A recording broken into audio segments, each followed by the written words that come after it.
wait to get started. It's going to be an awesome conversation. My name is Landon Mascareñas. I'm with the Open Systems Institute, and I wanted just to say welcome to everyone here. We're a part of a coalition of organizations who have come together. We got Sandy and Lydia from Seek Common Ground, Ben Austin from Education Civil Rights Now, my colleague Donnie also from Open Systems Institute, and a lot of folks who are on our Exploratory committee, partners in the field who are really working together to investigate the connection between democracy redesign and education, and in particular, education races all over the country. And as there is a burgeoning global democracy redesign movement, some people call it a democracy renovation movement, it's an opportunity for those of us who work in the education sector to do a couple different things. One is to bridge between the education and democracy sector. So we're really excited. There's a lot of people in the room who work in education, but also work in democracy. We got some folks on our panel who actually do a little bit of both in their day jobs. Two, it's an opportunity for us to learn. There's a lot that we have learned about education system redesign over the course of our careers. But yet we've conducted some surveys and analysis, and this is an area underexplored or underinterrogated by a lot of education advocates around the country. So we want to really learn together. So we've been doing this education and democracy learning series through Cornerstone. We had a session last month hosted by Ben on education civil rights, and Education Civil Rights Now attempt to build a quality education right in states across the country. The month before that, we did Seek Common Ground hosted a session with some foundation partners on expanding voting rights to students. Today we're here to talk about ranked choice voting and to do a couple things while we think about ranked choice voting. One, to hear from Nathan Lockwood, who's executive director of Rank the Vote. We're going to turn it over to him in a second. He's going to share for about 10-15 minutes to just tell us about what ranked choice voting is. To help us understand it more. It's a thing that's become more and more ubiquitous around the country. We're seeing it. I think there's going to be a ton of states and municipalities with it on the ballot this fall. We're going to learn about it, understand it, and then we're going to pivot to a panel discussion between Nathan at Rank the Vote, Rebecca Williams from FairVote Illinois, and Braxton Campbell from Partners in Democracy. And so it's going to be a really great opportunity for us to hear from them about what they, in their experience, have done to either bridge, learn, or connect between education and democracy in their work and experience. So that's our agenda for today. And then when we're done with the panel, we'll have about 10-15 minutes for just general questions. But if there are any questions at any point in the conversation, just throw them in the chat. And it should be a great opportunity for us to just dig in to this discussion. So with that, I'll turn it over to Nathan. Nathan, you're a co-chair of our Cornerstone group. Really appreciate your friendship and colleagueship to help us understand the democracy space and help us navigate its ins and outs. Really would love just to turn it over to you, and you should be able to share a screen, or do you want me to share? Yeah, well, yeah, why don't you let me share? It'd be great. Okay, great. I'll cue that up while you're getting started. Absolutely, yeah. Great to be here with everyone. Really honored to be part of this. Just really been a great part of my year so far to work with Landon and the other folks in this coalition on connecting these two issues that are so intertwined. So yeah. So what we're gonna do is I'm gonna take you through a deck that we use nationally. Not as focused on eduraces, but the purpose, so apologies, I haven't tailored it to eduraces yet, but it'll give you sort of the larger context in which folks are looking at ranked choice voting as something that's meaningful today. And I think the issues that are in this deck, you could apply pretty much one-to-one to education races. It's not the same dynamics are in play. So let me see if I can share here. Oh. Lydia, can you give me sharing access? Apologies. No worries. I got it all queued up here. Whenever I am, oh, there we go. Great. I got it ready. Can folks see? You got it. Okay, great. Yeah, I got you here. Okay, great. We can see you. You can see me? All right. It's just gonna take me 1 second to get this where we want it. All right, there we go. Now we're just, oh, there you go. All right. Sorry for the technical difficulties here. All right, so the organization I represent is Rank the Vote, but we're also part of the Cornerstone committee here. So we're a nonpartisan, nonprofit organization. So when we talk about this in nationally in general, not just about eduraces, the why for this is, trying to sort out, why do American politics feel so broken? What's the root cause and what can we do to fix it? So that's kind of the context here. And in exploring this context, we're going to suggest that the root lies in something that's sort of hidden in plain sight. The way we vote, which we, take for granted because we've been voting this way for so long. Hang on one sec. And so for folks who are as old as me on this call, you might remember back in 2000, this race with George Bush and Al Gore and Ralph Nader. A special race mainly in that there was a prominent, third party candidate running in Ralph Nader. So it was a very close election. It came down to the state of Florida, and George Bush wins this state with just 537 votes. You almost can't make an election that close. At the same time, Ralph Nader got almost 100,000 votes.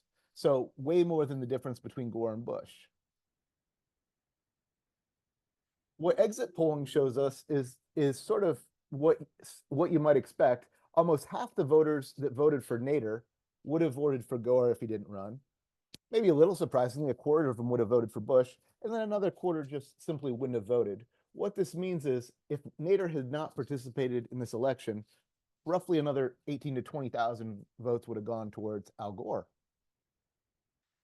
And what it shows is that a majority of voters preferred Al Gore over George Bush, in fact. So instead of George Bush winning this election with less than majority support, if there were two candidates running, Al Gore would have won it with majority support. So in this context, Nader is referred to pejoratively as a spoiler.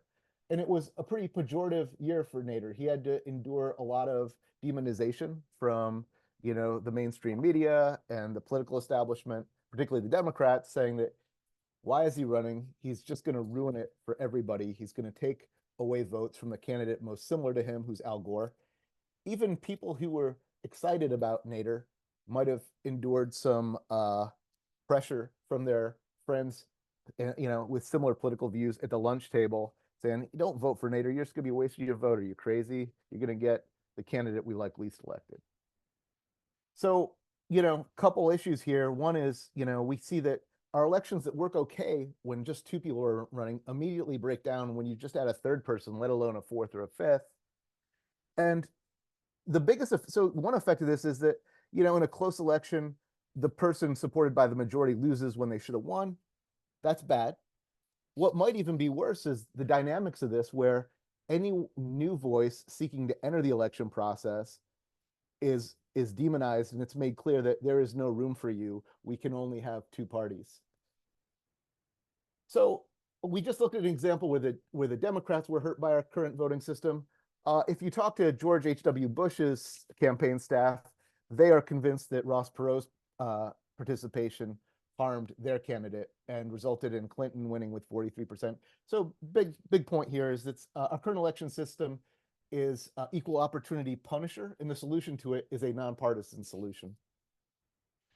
This is becoming a perennial issue. The field this year looks something like this, and right now, polling has, Biden and Trump at 37 and 42%, and then an array of other candidates making up, possibly over 20% in some swing states like Michigan. These are recent polling numbers for Michigan. So, in our current voting system, it's simply not possible to determine which one candidate the majority of voters would prefer, because it only allows voters to pick one. And so we get the two major candidates, a bunch for the others, and no way to tell who really should get elected in this scenario. So you can see that there's a 4.3% difference between Trump and Biden right now in this Michigan polling. At the same time, 21% of the votes are, quote, wasted on third-party and independent candidates. So this also comes into play in primaries. And one prominent example that we can point to, it happens in Democratic parties and Republican primaries. If you go back to the time machine to early 2016, if someone told you that Donald Trump was going to be the Republican nominee for president, you probably would have asked what drugs they'd started taking or something like that. It wasn't the door that opened for Donald Trump was also arguably an artifact of the way we vote. In the New Hampshire primary, the first primary after the Iowa caucuses, more traditional Republican candidates gathered almost 61% of the vote. Some kind of fringier right-wing candidates got about 38% of the vote. That said, who wins this primary in New Hampshire? Well, Donald Trump wins with a strong majority. No, with just 35%. You can imagine how frustrating it must have been to be a Republican at this time and just sort of slowly watch your party get taken over as Trump wins primary after primary with 30 to 45%, particularly in the early primaries. So another vulnerability in our current system, which, because it doesn't require a majority winner, can open the door to extremists. And we're talking about political races, presidency here, but this could affect whatever race you're electing people to. So there's another trend going on called negative partisanship. And if you had to define negative partisanship in simple words, it's voters, us liking our own parties less and less and hating the other party more and more, and that being the motivating force in our politics. It's pretty ugly. So this is the ultimate result of these broken election systems that we've been looking at, where people are now voting more out of fear and dislike of the other candidate than they are for their candidate, what some people refer to as lesser of two evils. So toxic campaigning and polarizing primary incentives are fueling this fire. You might remember, think about the last two presidential cycles, whether it's Biden and Trump, where they couldn't even have a debate where you could hear them talking because they were screaming at each other, or go back to, Trump stalking Hillary Clinton on stage in 2016. And then think about all the emails and texts you get and how negative a lot of that stuff is. So we're kind of headed in a very culturally bad direction here. So what our takeaways from this are is that our current pick one voting system is failing. It's restricting freedom to run without being a spoiler for candidates with new ideas. It's restricting freedom of choice of voters in the voting booth. It's vulnerable to spoiler outcomes when more than two run. It's undermining the wishes of majority of people by helping divisive candidates to succeed in crowded primary fields. It's distracting from healthy issue-based campaigns, and it's feeding division through a dangerous cycle of polarization and toxic partisan attacks. And they're spending a lot of money on these partisan attacks. A friend of mine, the director of open primaries, John Updike, once said something that really hit home for me. He said the political establishment is spending billions of dollars every election cycle to make us mentally ill. And pretty much, I guess, I never thought about it that way, but it's pretty much right on, because that's pretty much how I feel after repeated exposure to their messaging. All right, so there is a solution though, and one of them is one simple change called ranked choice voting. What is ranked choice voting? So instead of picking just one candidate like you do now with ranked choice voting, you can rank multiple candidates in the order that you like them. So this is what our current ballot looks like. 4 candidates running, pick one. Ranked choice voting is just a simple extension of this ballot. 4 candidates running, rank them 1 through 4, or in the order you like them, or only rank 1 or 2 if that's all you want to do. Here's another sample ranked choice voting ballot with some things we're all familiar with, desserts. And I'll just give you a few seconds here to take this in your head and imagine for a moment we were about to vote on a dessert that we were all going to eat. And which one would you vote on? And how would you rank these desserts? All right, so you can see, raise your hand if you found that thought exercise difficult. All right, I'm not seeing any hands go up, so I'm assuming you didn't find it difficult, or you had trouble finding that little Zoom hand on your on Zoom. All right, so let's look at how these. So you might say, okay, well that's easy. Filling out the ranked choice pizza cake, anybody could do that. But how do you count those things? Like, I don't even know where to start with counting those ballots. So in 5 minutes, you will all be experts in counting ranked choice ballots. It is also quite easy. It just takes an introduction here first. So all right, so let's look at this. So to count ranked choice ballots, we start by only looking at voters' first choices, and we put them in piles for each of the candidates. So in this candidate, we've done so for these four lovely candidates here. And you can see, which candidate got how many votes, what percentage of the vote there. And we're looking to see what candidate has a majority of support, because that's going to be the winner. So in this case, candidate has 55%, they win. First round. We don't do anything. It's really just like the election we have now.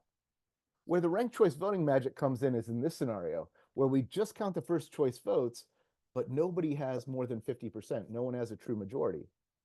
So what do we do here?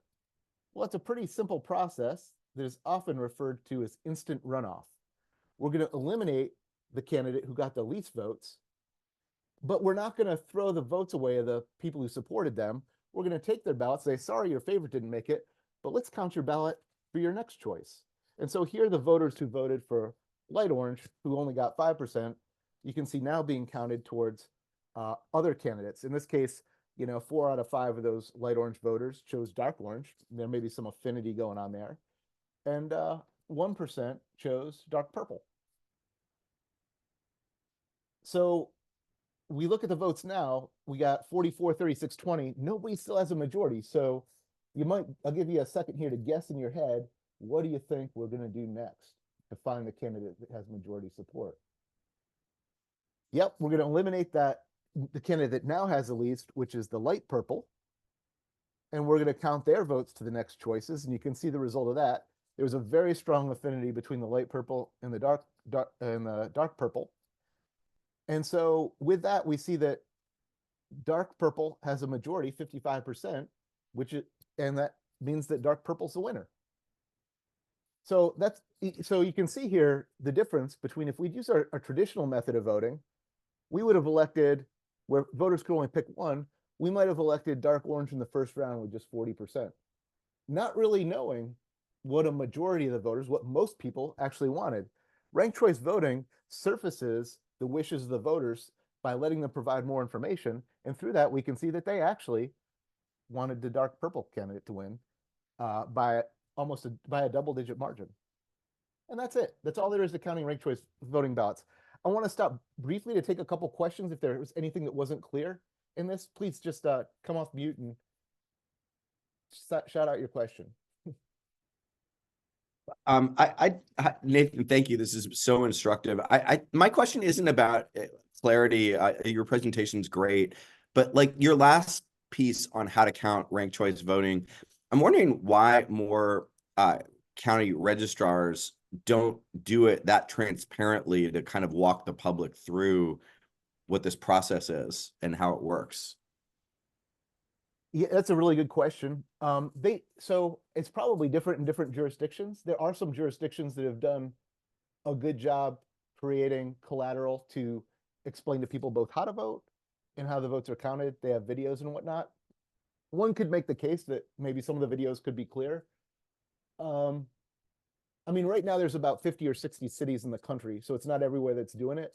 But it's a really good point. And to your point, it's really important that when this stuff gets rolled out, that voter education be part of it to be successful. And I think to your point, even where they're producing the materials, I think a big challenge, especially for large cities, is getting those materials in front of every voter.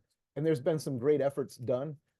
It's hard to get everybody, you know what I mean? So it's a really good point, and it's one of the most important things about really making any change to the voting system, is making sure that you're bringing voters along with you. Any other questions? That's a really good one. All right. So let's look at compare ranked choice voting with plurality elections. I don't want to go too deep in this data, but when voters get, significant amount of choices, in this study, we looked at elections where voters got 5 choices or more. RCV outperforms plurality elections. So this compared US cities with elections with 5 or more candidates in mayoral elections using ranked choice voting with Massachusetts congressional primaries where there were more than 5 candidates. So using plurality voting. So in the RCV elections, there were there was like basically 3 times fewer wasted votes, about 15% versus about 45%. 3 times more majority wins, 45% majority winners versus 16%, and a 6 times smaller gap between the winner's result and a majority, 3.5 versus 19.1%. So basically, does a lot better job of delivering, delivering winners that have majority support or as close to it as possible, while at the same time having lots of choices, like 5 or more. So ranked choice voting is much better at making voting matter and ensuring majority rule. The thing about majority rule, when you're electing one person, is, if the winner is going to win with 20%, like, it really makes it hard as a voter to figure out how to cast a meaningful vote. Ranked choice voting has another benefit, which is important in politics and important in eduraces, which is it provides candidates and political parties incentives to find areas of agreement. So this is Betsy Hodges, who was the winner of Minneapolis's first ranked choice voting mayoral election. And she said there was relatively little elbowing and attacking because every candidate wanted to be the second choice of their opponent's supporters. Maybe some of you have done campaigning and door knocking for a candidate you like before. And when you're doing that, you're going door to door to pitch for your candidate. And if you see the opponent sign in the yard under our current elections, you're just gonna be like, okay, I'm not wasting my time. I'm just gonna walk on by there, code them up as, voting for our opponent. Under ranked choice voting, you're going to go knock on that door anyways. And people who have campaigned for elections in ranked choice voting testify to this. You're going to knock on that door while you're there, and you say, "Hi, I see I'm here to talk to you about my candidate, Landon. I see you're voting for Braxton, but I'd like to talk to you about the 5 things that Landon and Braxton agree on, and ask you to vote for Landon as your second choice." So instead of trying to tear Braxton down, which would be hard to do, but people find ways to do it anyways, make up stuff or whatever. Instead of doing that and saying a bunch of negative stuff, we're emphasizing the common ground, because that's how we're going to get them to vote us second. So this dynamic has been documented with research that has found that voters consistently report less negativity in jurisdictions using ranked choice voting. The places that have implemented ranked choice voting, and this is just a couple, show that voters very quickly learn how to utilize their rankings. So 87% of Maine's first RCV statewide Democratic primary, the voters ranked multiple candidates. 88% in Santa Fe's first RCV election. 61% in Santa Fe election ranked all 5 candidates. New York City voters love ranked choice voting. They embraced ranking. 87% of voters ranked multiple candidates, and 46% used all 5 ranking spots on their ballot. They found RCV easy to use. 95% of voters found it simple to complete their ballots. And 77% wanted to use RCV in future elections. This is all based on exit polling, well, except for the ranking usage, which is based on their actual ballots. And there was historically high turnout in that first New York RCV election, with 941,000 primary voters, the highest since 1989. So ranked choice voting is a real practical solution, eliminates the spoiler effect and vote splitting, encourages more people to run, opens up the range of debate, curbs negative campaigning, gives voters more voice and more choice, makes politics work for all of us. It's now used in 2 states statewide, Maine and Alaska. We talked about New York City. It's not just a liberal thing. There's 23 cities in Utah that used ranked choice voting in 2021. And about a dozen or so, they're still using it now. Ranked choice voting is used in some form in a bunch of both red states and blue states, or was enacted in red states and blue states. It's been used in countries around the world, Australia and Ireland most prominently, for their parliamentary elections for the last 100 years. And then they used it in Northern Ireland as part of the peace process. It was implemented in 1998 because of this ability it has to bring people together in the political process, and used in some other places as well. So I'm going to stop there, but just rank the vote. One of the reasons we're excited to partner with Cornerstone is we work with 30 state partners around the country. These are grassroots-led statewide groups, volunteer-led organizations that are educating political, civic, community organizations in their states about ranked choice voting, looking to win it in municipalities to improve elections there, and also to allow voters to experience it. The big thing about ranked choice voting is most people haven't heard of it. if you ask people to change the voting system to something they don't understand, most people are correctly going to say, no, I want to understand what we're changing the voting system to. But once people understand ranked choice voting, they support it north of 60%, going up to over 80% for voters under 30. So, so anyways, that's why the work they're doing is so important. And that's one of the reasons why it's so exciting and so relevant to connect that ongoing work with the conversation and the dynamics and the needs to improve education and to improve education races. So, Landon, I think that's what I got for now. I can stop there. That is awesome, Nathan. Thank you very much. I love how you break it down. You make it clear. You identify the diagnostic and the challenge, and then kind of walk us through how to do the tabulation and discussion. And great question, Ben, on kind of like how to see it, because I think that's really important from a transparency perspective. And let's jump in. I know that we're going to have some opportunity for questions and discussion, but we have a great group of panelists with us today. Lydia, if you could maybe like pin or highlight Rebecca, Braxton, and Nathan for the conversation, I think that'd be awesome. I'm happy to do it too if I have that capability as well. But I'd love just to start off to the full panel, and really I would like when each of you guys speak, you all speak, to maybe just do a little bit of introduction for yourself. I did a little brief one earlier. And you share us a little bit in your own words why you are working on these issues. So would really love to then now bridge into education. What do you see as the real opportunity for leveraging democracy redesign, reform, in particular ranked choice voting or other methods in education? And maybe we'll start with you, Nathan, because you just kind of spoke. We could maybe just quick little brief snippet, and then we'll turn it to Braxton and then Rebecca. Oh, wow. I'll try to be super brief. Yeah, well, I mean, education, I've learned a lot of this just since we met, and I was excited because you wanted to talk about democracy stuff, and it was really exciting to me to learn about why and learn about the important defining role that education races play in setting the agenda for what education is going to be. So, I mean, we've all had our educational experiences.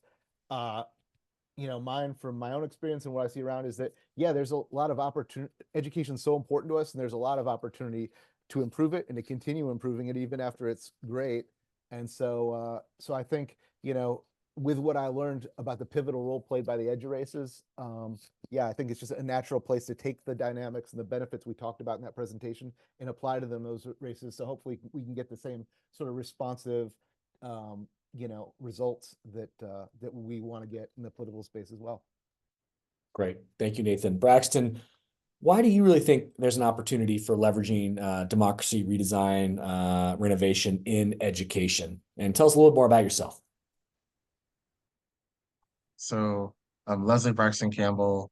I am from Massachusetts. I currently work at Partners in Democracy as our managing partner of community impact. Prior to coming here, I taught in Springfield Public Schools for about 4 years, and then also worked at other education organizations, Leadership for Educational Equity and Educators for Excellence, being Director of Organizing Strategy and Deputy Director, going like in that order. And so to me, a real opportunity to leverage democracy, reform, and education. I think about how our education system is really closed off to the public. It's really based off like a trust system of you're going to send your kids like to this district or to the school. We are going to follow these standards that have been set by this small group of professionals, like right, that have been determined by this person. There's these credentials, but then like also like the folks that got there, they were put there by folks who have been appointed, like not elected, and not really the voice of the people. And so thinking about it in a way where there is like more democracy, like more vocal like input. And I know that that might scare some folks too, because we see like sometimes right now we see parents wanting to have like more input, but like in a way that's a little bit more extreme in a different way. But having a more open system for folks like to understand and have a say will lead to more equity, especially I believe in communities of color. Me having taught in a district that's over 80% students of color, I see our reform as a potential as a way to definitely strengthen our education system. Thank you for that. I really appreciate that connection between kind of like more democracy, more perspective, more equity, more opportunity, more understanding. Rebecca, talk a little bit about, and we're going to go to you next to tell us a little about your experience working on this in Illinois, but let's start high level. How do you see the connection between education and democracy redesign?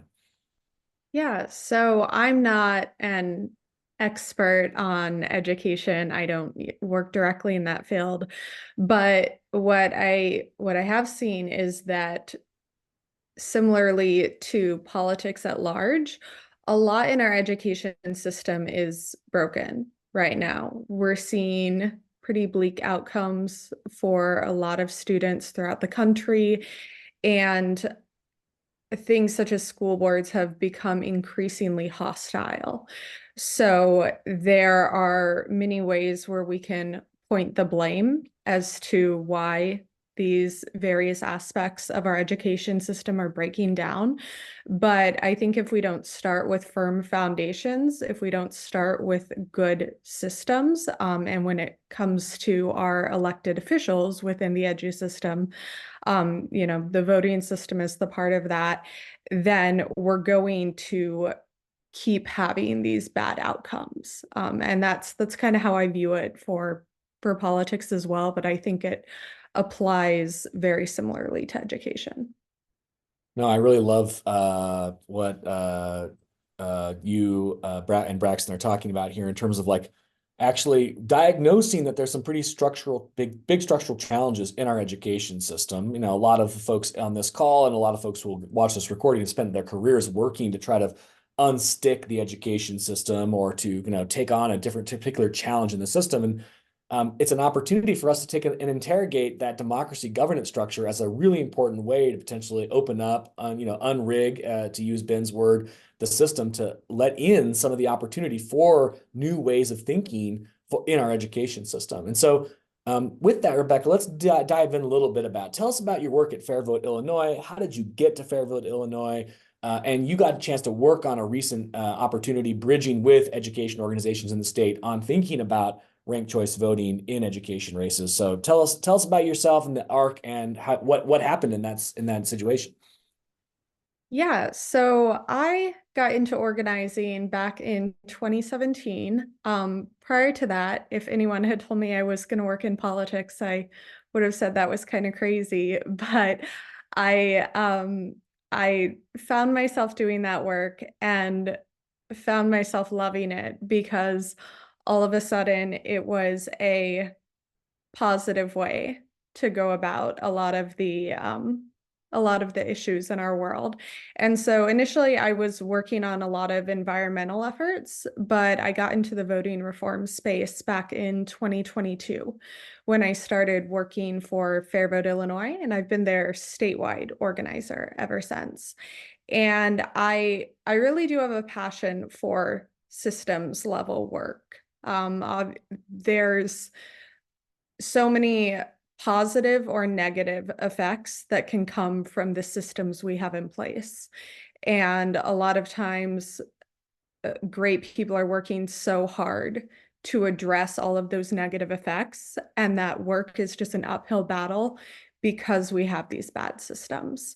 And so I see changing the way we vote one of those things that we can do to make all the other work that a lot of activists are doing easier, whether that's in the education space or environmental or whatever. So that's kind of why this work interested me. And when I started my work with FairVote Illinois, I was part of leading a successful campaign to getting ranked choice voting for Evanston, Illinois, which is the first city to adopt ranked choice voting in Illinois, and they're going to be using it for their city council elections moving forward in the near future here. So our work since has really involved continued movement building throughout Illinois, finding more cities where there seems to be a strong base of support for changing the way they do their elections. But something that has come up time and again, as we do our movement building, as we talk to more people, as we talk to cities, is they say, wait, can this be used for school board elections? And unfortunately, the answer in Illinois right now is no. We do not have a legal pathway for that at the moment without our state legislature changing something. Now, the rules are different in every state, so there might potentially be some states where there is a legal pathway for it, and organizers and activists could work on that. But the answer right here is we don't have a way, and that's really unfortunate given that there is such a desire for that. I think that people see that a better way of voting could help school board elections as well as probably other edu-races, but school boards are one of the most visible types of elections in the edu space right now. And we had a brief window of opportunity for this actually at the end of last year. The Chicago School Board is kind of an interesting situation because they are switching for the first time to be an elected board. They have up through this point been a board appointed by the mayor, but they're switching to be an elected board, which a lot of people think is going to be a great change. But we had a couple education groups, Advance Illinois and Stand for Children, come to FairVote Illinois and say, hey, we are working on finalizing details for this with the state legislature, and we think this would be such a great opportunity for ranked choice voting. Would that be a possibility? Could you help us with that? So we tried to do everything we could to get that ball rolling. We were kind of shut down, unfortunately, and it was such a short time frame that we weren't able to push that through. But it just shows, everyone from random people that we're speaking to education groups where this is their entire work. They see where the benefits of this could be, especially because particularly in Chicago, we're looking at a situation where the candidates who run for those districts they're only going to need 500 signatures to get on the ballot, which is great for ensuring that you can get a diverse group of candidates that are running. You can give voters a lot of choice. But when we're running plurality elections, that means the winner may or may not be elected with the support of the community. And that's unfortunately what we're going to end up seeing in Chicago. Well, first off, it's awesome. Thank you for sharing all that with us and making the case for it, making it clear. And it seems like there was a real emergent window and opportunity, without naming too many names, like who were the people that kind of didn't want to see it happen? There were the people who kind of didn't want to see it happen were people who were just really focused on not distracting the legislature from other ranked choice voting efforts, basically. Prioritizing the reform strategy. Yeah, basically, because there is some other RCV work we're doing at the broader level, and we tried to say, well, this is for Chicago, but yeah, that was kind of the gist of it. That totally makes sense, and it's a really interesting thing because you could imagine people practicing in their school board races locally prepares them for exploring the opportunity at a state level, and so. But understand coalition politics. But it's really cool to see that there's a little bit of a window and maybe an opportunity to continue working with folks like Advance and other or education groups in the future for these races in Illinois. Absolutely. Well, I appreciate that, Rebecca. Braxton, let's turn to you. Talk to us about your background, and let's dive into these questions of like opening systems up, liberation and equity in democracy redesign, and how you see that playing out for the benefit of kids and families in systems. So I know I shared a little bit about like where I've worked in the past, a little bit about my teaching background. I started organizing at 14 years old, actually 12, and it was actually inside of my school, ironically. My school did not have lockers at all for students. And so I started a petition, started getting like my homeroom and other folks involved. And so on and so forth. That was like my first like action. The result of that, we got cubbies for homeroom, but I mean, it was something. But at 14 started organizing my community. I've been doing it ever since. And in college, it turned to a more youth and education centered focus, mainly around, there were some things we're working on around school to prison pipeline, school resource officers in schools, um, and understanding like early on that in order to have like reform like in education spaces, you know, have you have to have teachers on board, educators, like staff, but like also parents and like also the trifecta. People forget about students too, like right, so students, parents, and teachers. Because a lot of the time we're still, even from the outside, when we're organizing, trying to tell folks what's best for them and not thinking about the entire system as a whole. But I think about, we talk about liberation. Audre Lorde's quote, I think it's without community, there is no liberation. And in order to have liberation or in order with community, you have to build power, right? And so I think about this as a way, it's like, how are we working together to build power in communities in order to like one, reform the system, but then two, like make sure we're holding it accountable. We tend to, and I'll kind of go into examples here, but you know, Rebecca mentioned that Chicago was switching from an appointed to an elected school board, correct, right? Boston also is in a transition or has passed a resolution like to do that like as well. But we see that a lot of our larger districts in this country, right, have appointed school boards. And so that power is closed off. And a lot of the times where you do have elected school boards are in more like rural or suburban places where the populations differ, right? And so I look at it as there's more control that's not open to the public in districts that tend to have more students of color than there are in districts where there are more like white students. Now, I'm not statistics on that, but when you just think about like who tends to live in certain like areas in this country, like it's like right there at the surface level. And so um, when like thinking about like our work and the work that we do, like our partners in democracy, and we have a deliberations process. We also have our education and training process.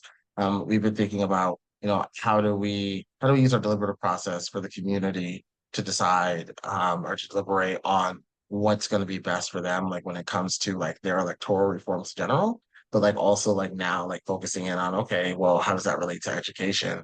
And then the education and training part too. You know, I taught social studies, so I taught civics for 8th grade and then also humanities and sixth and seventh, like ancient history. And I think that even in education space, we put these conversations like into like a little bucket as well. It's like, oh, well, if you're a history teacher, right, you might be interested in that, but it's gonna take everybody inside there like to think about to pay attention and the education piece like around it, it shouldn't only have to be like outside like of the four walls of a classroom, right? Because in that case, we're saying it's not the responsibility of this public institution to talk about how to have our systems be more fair and equitable. And I think we can agree, right? A lot of folks don't believe that.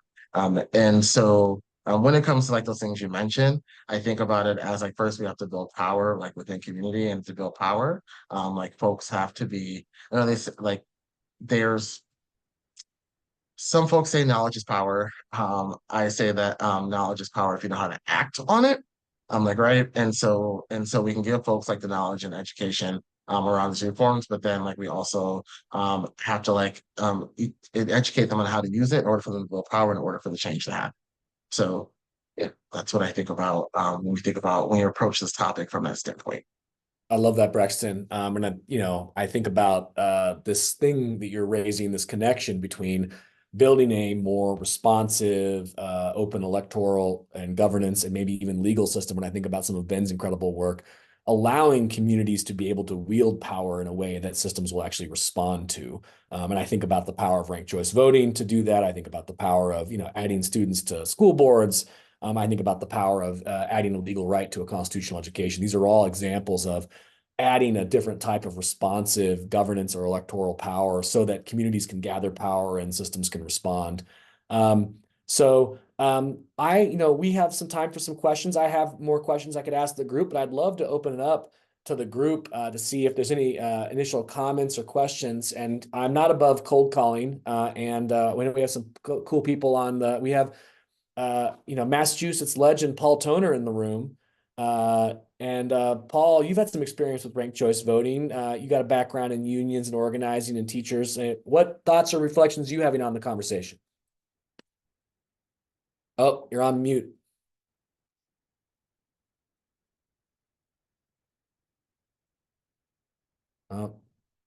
Paul's trying to get in, but he's got. There you go. I'm unmuted. How are you? How you doing, Paul? Good. How are you? Yeah. So Cambridge has had ranked choice voting, I think, for 45 years. I'm on the Cambridge City Council, and both the City Council and school committees are elected by ranked choice voting. Just this past November, our ballot had, I believe, 25 candidates on the ballot. So you could rank all 25 if you wanted to. There's only 9 city councils. We all run citywide. I find it to be a relatively straightforward process. Like the example I used, you rank your favorite ice cream, and if you don't get your favorite, you might get your second favorite or whatever.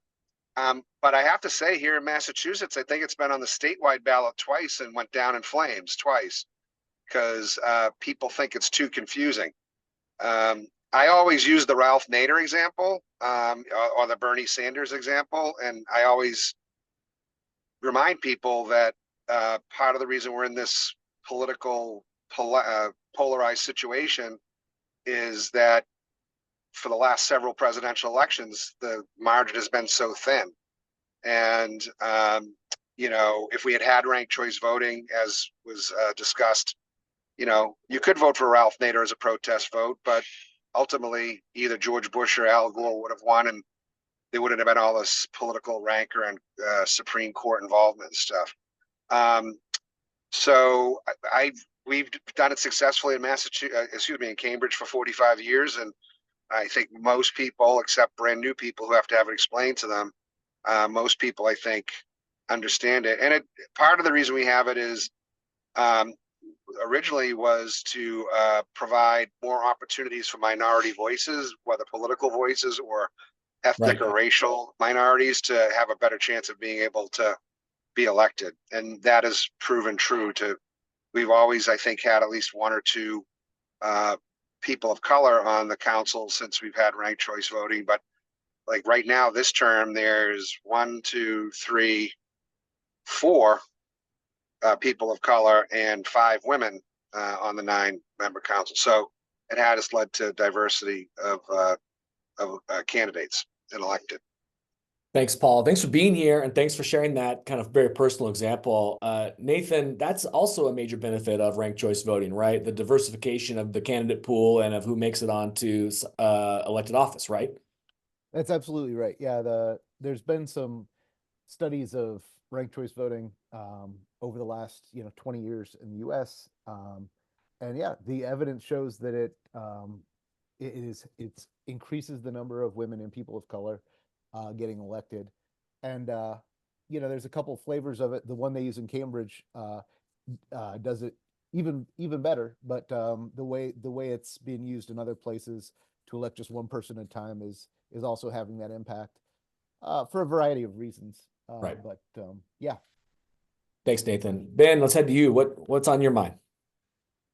Yeah, I just wanted to ask Paul about how, and it's good to see you, Paul, how campaign, what it's like to campaign in a ranked choice voting context, and how it maybe changes the way you might campaign as opposed to otherwise. Yeah, it's very interesting because candidates are a lot nicer to each other, even if they don't like each other, because you're out there and you have to hit quota. So like this year, I needed to get at least 2,200 number 1 votes. If I can get 2,200 number 1 votes all by myself, I'm elected. But only 1 or 2 people usually hit quota by themselves. You usually need other people's votes to transfer to you. So I think I got 1,900 votes. So I needed at least 300 people to put me down as number 2 or 3 on people who are going to lose.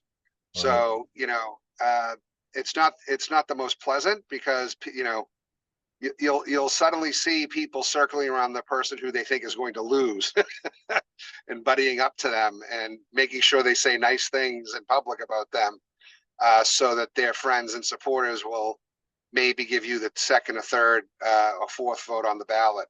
And it has, I know one person told me just recently that their 17th draw on the ballot, because they know the election system very, very well, they are aware that it was actually their 17th vote that made it into somebody's column and helped get them elected.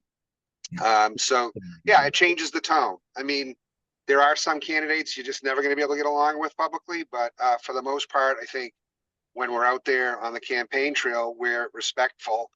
And Cambridge is funny. I mean, I'm a lifelong Democrat, but I'm a relatively moderate Democrat, and here in Cambridge, that's like Trump territory, you know. So we're all talking about affordable housing, and we're talking about immigration issues, or talking about spending money on parks. We're all pretty much the same, with just maybe a little bit of a different flavor. And in fact, it's difficult for the public to understand. So what's really different about you? You all sound the same, because we're pretty, you know, left of center a lot. So Right. Thank you. I want to just open up for any final closing questions for our panel before we close it down. And then I have a final question for them we can wrap it up with. Anyone else want to jump in here? Comment, question? Yes. Oh, Hello? No, go ahead. yes, Ken. Okay, yeah, I'll try to be quick. Yeah. I live in Massachusetts, and a couple of years ago, we had an amendment on the proposition on the ballot to introduce ranked choice voting statewide. Worked hard, but we failed, you know, badly. It was about 57 to 43 in the end against us. And I was surprised. I mean, Massachusetts is a kind of, you know, sophisticated place, you would think. But I'd say the single thing you ran into was people were not patient with explanations or with descriptions of what's going on. You just had a kind of, people just don't want to learn. I mean, anyway, it's a kind of information problem that we ran into, I think, largely that made the results so sad. Yeah. Thank you. Thanks, Ken. Rebecca, do you have a quick thought on that? If I, not so much on that, but if I may share one other point too, especially school board elections, since it's a multi-member body, right? Right. So depending on the city or the school district or whatever, with some school board elections, you're having individual districts where you're just electing one person, right? And that is, that's speaking to the examples that Nathan gave us. But in some areas, you do have boards that are kind of serving at large for their given district, and you're electing multiple people at once. I know that that's the case in the district that I live in. We're usually having to elect 3, I believe it was in our last election. Right.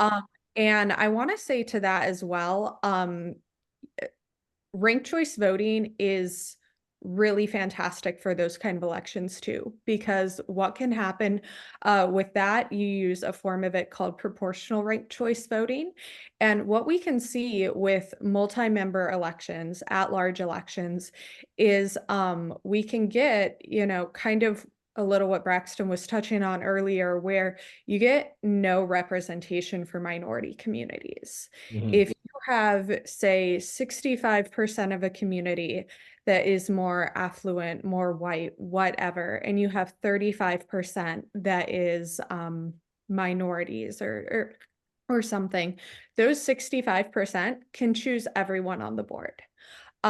With the way that the current voting system is structured. If you've got at-large elections and they use proportional RCV, it ensures proportional representation for the community. So I just wanted to throw that out there, that that's another issue we see with a lot of these elections, and there's also an RCV fix that could really benefit that. Yeah, you're right on cue, Rebecca, that we're hoping to spin up a learning session on multi-member proportional for one of our next sessions. So couldn't be a better segue to start thinking about what comes next in the learning process. We'll let that be if Braxton or Nathan, any quick last words before we close it down?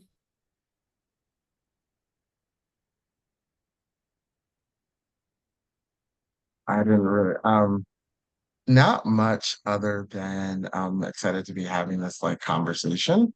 And just look forward to building out on this work in terms of reforming the education space, democracy reform the education space. There you go. Love that. Braxton, thank you for being here. Nathan, any final thought? Yeah, no, I echo that. And yeah, I'm really excited about getting folks who've put their heart and soul into improving the education system at the community level in touch with folks that have kind of been drawn into the election stuff. And I think they'll really enjoy working together on these issues. So really excited. Well, thanks to you, Landon and Cornerstone, for making this happen. Well, thanks to everyone, the full Cornerstone team, all the partner exploratory committee, everyone who came to the session, our panelists, thank you. That's really the closing charge. Stay with us on the learning agenda as we keep learning about all these different pieces. Stay tuned for some emails. And to Nathan's point, let's start figuring out how to do more work together at the ground level to bring education and democracy together. Thanks, everybody. Enjoy the rest of your day.